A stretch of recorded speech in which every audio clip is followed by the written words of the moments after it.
Hey everybody, Who's Your Jedi here with another review for you. This time I'm talking about episode 25 of Green Lantern, the animated series called Ranx.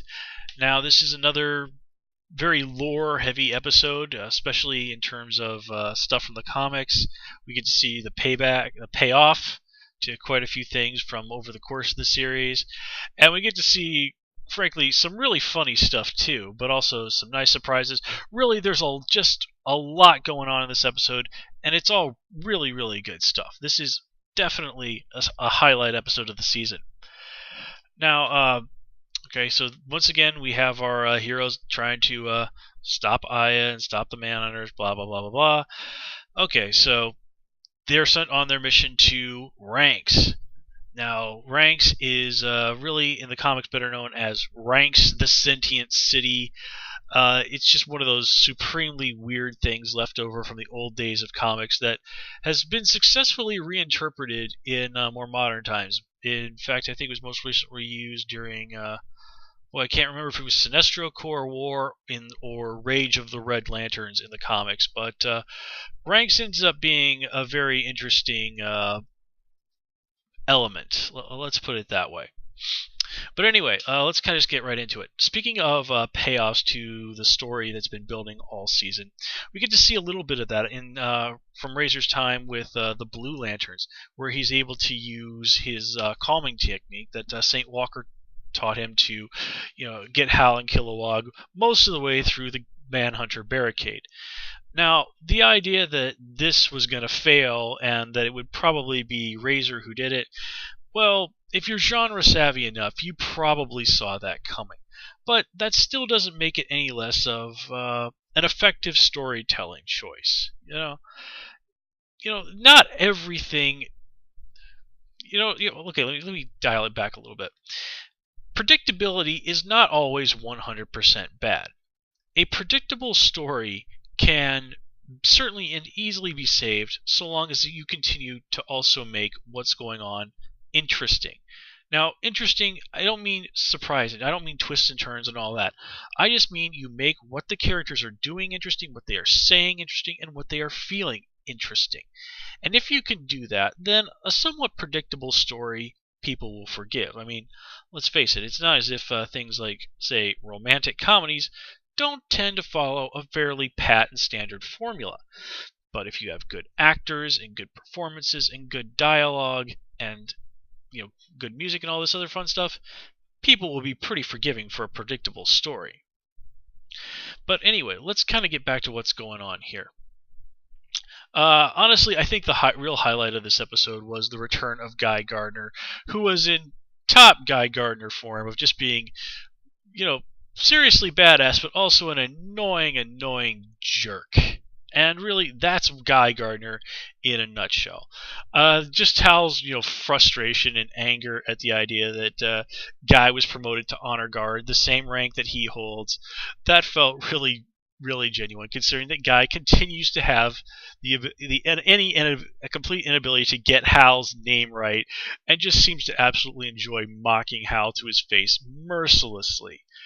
Now, I mean, really, a lot of the jokes that we get from Guy are just absolutely priceless stuff. His reference to the new Green Lantern of Earth being John Stewart, and Hal immediately going, "The fake news guy?"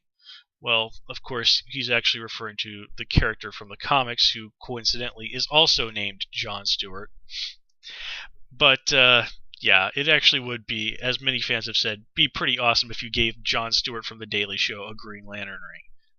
But anyway, speaking of Guy and his humorous jokes, I definitely got a big kick out of him mocking Hal for continuing to wear his mask out here in space, and then immediately we see two more Green Lanterns who are roaming around with masks, and his calling Jadex, or whatever the heck Crystal Ball Lantern's name is, referring to him as Disco Lantern, and just that particular Lantern's continued odd fondness for Guy.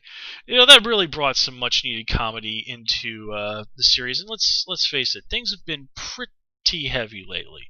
So I think that was some much needed levity in the story at this point. Now, this of course brings us to what's the big crux of this episode. Now, I knew that they were probably going to give us a fairly different slant on Ranx from what we've seen in the comics, just out of sheer necessity, sheer economy of storytelling.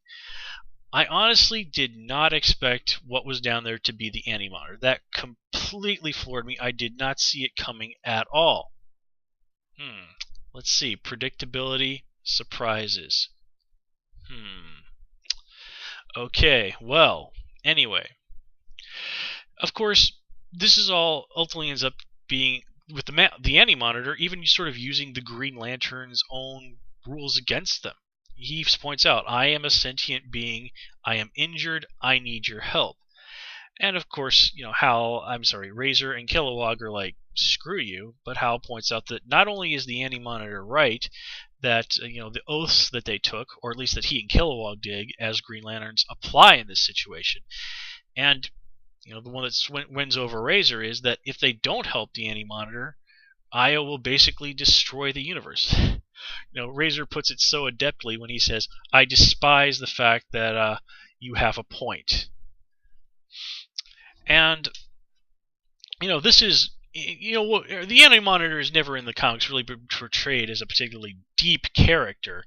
But what we see here with him doing this to Hal, and what later on when he tries to cut a deal with Aya, this is seriously in keeping with the way that the Antimonitor operates in the comics, and I did enjoy that.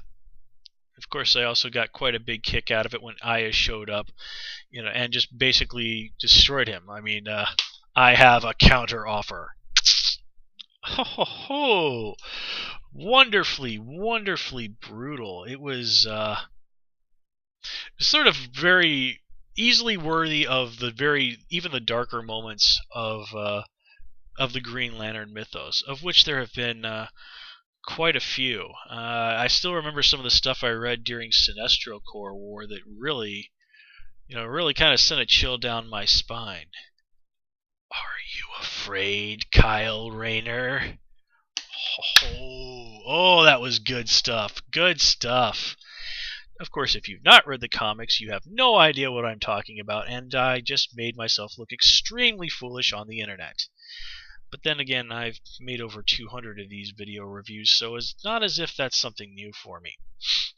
And if you haven't been reading the comics, seriously, man, you're missing out. Those are some good stuff. I mean, that is the source of all these fun episodes that we've been watching over these last several months, right? So anyway, folks, this all ends with Aya having the power to destroy the universe, and even Razor admitting that she can't be saved and has to be destroyed. Now, will the power of love win out? Will our heroes save the universe? Or will Aya succeed and possibly ensure that we don't get a Season 2 of Green Lantern the Animated Series? Oh, wait, I'm sorry, Cartoon Network already did that for us. Well, we could certainly use a Blue Lantern and some hope now, huh, folks? Well, anyway, folks, that's all I got for you this time. Like I said, I am definitely looking forward to the final episode. I think it's going to be something totally awesome. I'm really hoping for a worthy high note for this show to go out on, and I think we're going to get it.